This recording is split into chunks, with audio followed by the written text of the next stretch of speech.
That, of course, is All I Want from Joni Mitchell, the first track off her classic album, Blue, that inspired the title of a brand new book exploring the life and career of the beloved Canadian icon. It's called Traveling on the Path of Joni Mitchell, and it's written by celebrated NPR music critic Ann Powers, who joins us now. Welcome, welcome. Thank you so much for having me. It is our pleasure.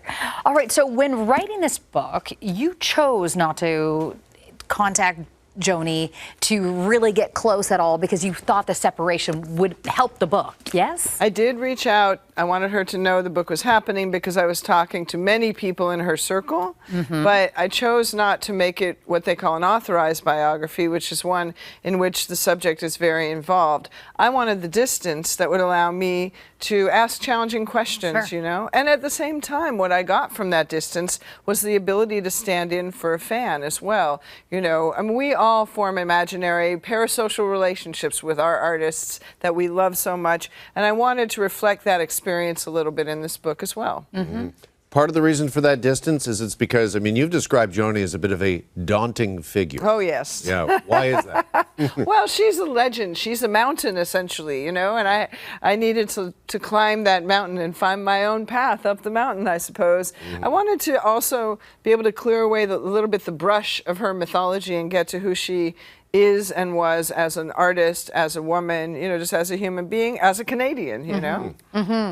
And what were some of your biggest takeaways? Because she really navigated an interesting time in music. The 60s and 70s really dominated by male artists, but she paved her way. She pushed through and inspired so many female artists because of that. Yes, and in the book, in Traveling, I really try to talk about how the context of the times were something that she took in and reflected through her own very personal music. So, as you say, the journey of women towards women's liberation, the journey of the counterculture where everyone was feeling free and trying new things. This is really what her music was all about in those initial years when she became such a star. Then in the 70s, she starts to reflect, you know, the expansiveness and even decadence of the 70s, and she makes her wonderful jazz-inflected albums during that time.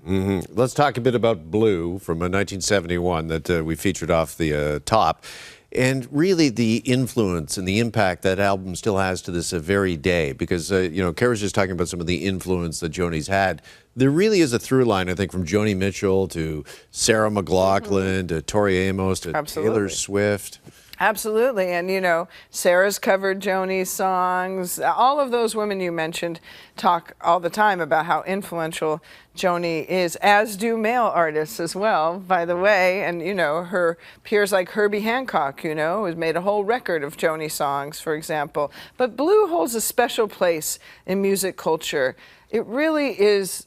It's viewed as kind of a diary, but it's also sort of a gateway into your own feelings. And so many people have that experience of sitting down with Blue and suddenly finding themselves able to access feelings they otherwise didn't know how to articulate. Emma Thompson in Love Actually famously says, "Joni Mitchell taught me how to feel." And I think a whole generation and several generations feel that way. Well, all the feelings were exposed this year when we saw Joni win her, was it 10th? Grammy, and performed. It was hard to find a dry eye in place. So true, so true.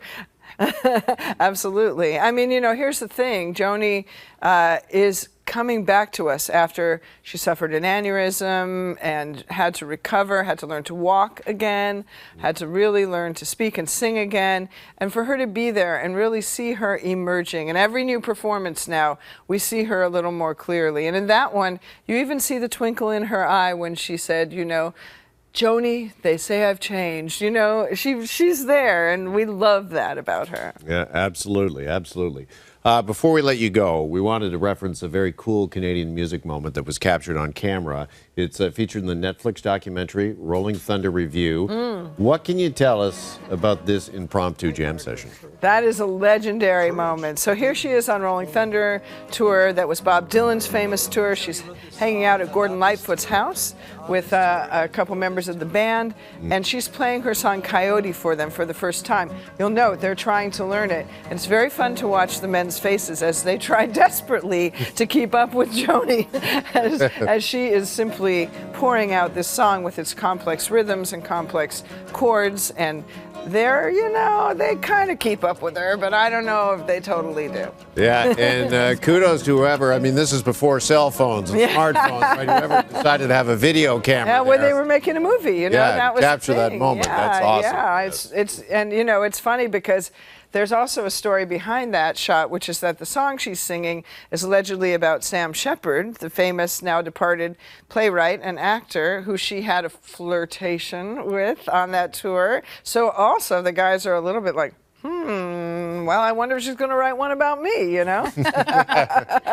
Well, we are just getting started here. Traveling on the Path of Joni Mitchell. It is available now. Thank you for stopping by. Thank you so much for having me. Our pleasure.